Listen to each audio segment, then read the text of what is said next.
ఏంటిది 71,744 కోట్ల గ్రాంట్ కావాలి. 16వ ఆర్థిక సంఘానికి రాష్ట్ర ప్రభుత్వం విజ్ఞప్తి. ఫోర్త్ సిటీకి 12,972 కోట్లు కావాలి. మిషన్ భగీరథకు 11,996 కోట్లు కావాలి.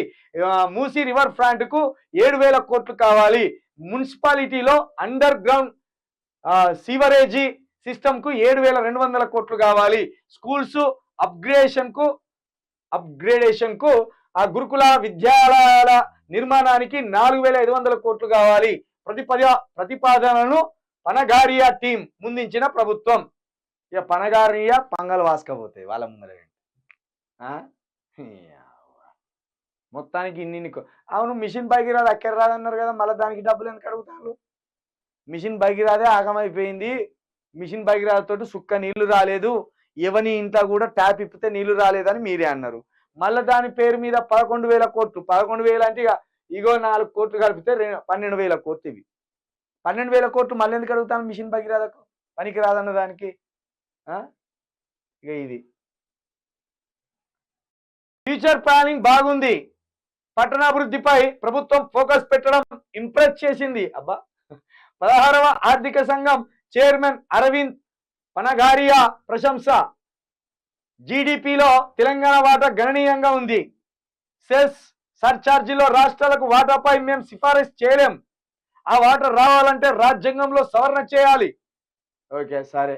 మొత్తానికి అట ఫ్యూచర్ ప్లానింగ్ ఏది రేవంత్ రెడ్డి ఫ్యూచర్ ప్లానింగ్ ఒక్క అరవింద్ గారికి బాగా నచ్చిందట. ఏది ప్రణాళిక సంఘం చైర్మన్ ఎవరైతే ఉన్నారో అరవింద్ పనగారియా గారికి ఈ రేవంత్ రెడ్డి ఫ్యూచర్ ప్లానింగ్ అద్భుతంగా నచ్చిందట.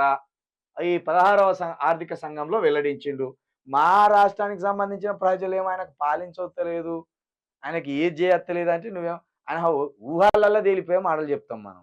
ఏ రెక్కల గుర్రం వచ్చిట తీసుకొని పోతే తెలుసా అని అంటే ఇప్పుడు ఆ రెక్కల గుర్రాన్ని ఊహించుకోవాలి మనం. ఈయన కూడా కట్టాను సార్, ఒక 2,000 ఎకరాలలో పచ్చని ప్రదేశం ఉంటుంది సార్, ఎటు చూసినా ఒక డూప్లెక్స్ హౌస్ ఉంటుంది సార్. అసలు పేదోడి గుడిసె అంటూ ఉండేది సార్ మా ఫ్యూచర్ సిటీలో. ఇటు జర్నలిస్టులకి ఇళ్ళు ఉంటాయి సార్, అటు చూస్తే ఉద్యోగస్తులకి ఇళ్ళు ఉంటాయి. మేము ఎక్కడో ఒక మూలను ఉంటాం సార్, మంత్రులము ముఖ్యమంత్రి గారు మా ఎమ్మెల్యేలు ఒక మూలను ఉంటాం. ఇక వాళ్ళు నడవడానికి అవసరం లేకుండా గిరికలు కడతాం సార్ వాళ్ళ కాళ్ళకు.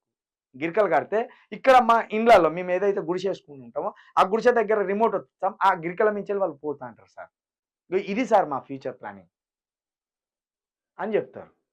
నీ ఫ్యూచర్ ప్లానింగ్ ఎట్లున్నదంటే ఉచిత బస్సులో లేడీసు అల్లమెల్లిగడ్డ తీస్తాను, ఉచిత బస్సులో పలపులలు వేసుకొని తోముతాను, ఉచిత బస్సులో అన్నం తినిపించేదానికి ఎక్కుతాను.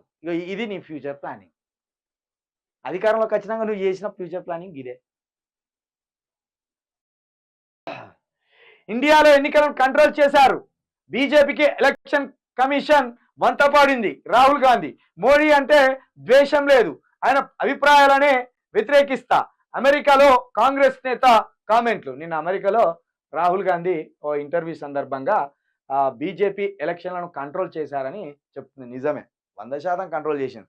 గాంబ్లింగ్ జరిగిందని ఇది అంటనే ఉన్నారు. మరి అదేందో. మోడీ అంటే విద్వేషాలు. నిజానికి రాజకీయ నాయకుల మధ్య వ్యక్తిగత వైరాలు ఉండకూడదు ప్రజాస్వామ్యం అన్నాక. రాచరికంలో ఒక రాజు మీద ఒక రాజుకి కక్ష సాధింపు చర్యలు ఉంటాయి కావచ్చు, కానీ ఒక రాజు మీదకి కత్తి దూసి తన రాజ్యాన్ని కైవసం చేసుకుంటారు. కానీ ప్రజాస్వామ్యంలో ప్రజా పాలసీల మీద మాత్రమే మాట్లాడాలి. వ్యక్తిగత ద్వేషాలకు వ్యక్తిగత యుద్ధాలకు ప్రజాస్వామ్యంలో చోటు లేదు. కాబట్టి మోడీ కంటే కొంత నయమే రాహుల్ గాంధీ. ఎందుకంటే ఆధునికత తెలిసిన మనిషి, కనీసం ఇతర వ్యక్తుల పట్ల ఎట్లా మలుచుకోవాలి అని తెలిసిన మనిషి, కొంత చదువుకున్నాడు. మన సార్ అంటే ఏలుముద్ర, డిగ్రీ చదివిన అంటాడు కానీ ఇంతవరకు సర్టిఫికేట్లు చూపించాడు. డిగ్రీ చదివిన అంటాడు, సర్టిఫికేట్లు చూపించాడు. కానీ రాహుల్ గాంధీ ప్రపంచ దేశాలు చూసి చదువుకున్న వ్యక్తి కాబట్టి కొంత ఆధునికత ఉంటుంది, కొంత మోడర్నైజ్ పాలిటిక్స్ చేయాలనే ఆలోచన ఉంటుంది. కాబట్టి మోడీ మీద రాహుల్ గాంధీకే కాదు ఎవరికి కూడా వ్యక్తిగత ద్వేషం ఉండకూడదు, వ్యక్తిగత కక్ష కూడా ఉండకూడదు. రేవంత్ రెడ్డి గారి మీద కూడా మనకు వ్యక్తిగత ఈర్ష కక్ష ద్వేషం ఉండకూడదు. ఆయన మీద ఉన్న మనకు అసంతృప్తి ఏంది? 7,500 ఇస్తానంటే 5,000 ఇచ్చివి, అది కూడా సగం మందికే ఇచ్చివి. ఇలాంటి వాటి మీద మనము ఆయన అపోజ్ చేయడం, ఆయన వ్యతిరేకించడం కానీ ఆయన మీద మనకు కూడా వ్యతిరేకత కానీ వ్యక్తిగత ద్వేషం, వైరం కానీ లేదు.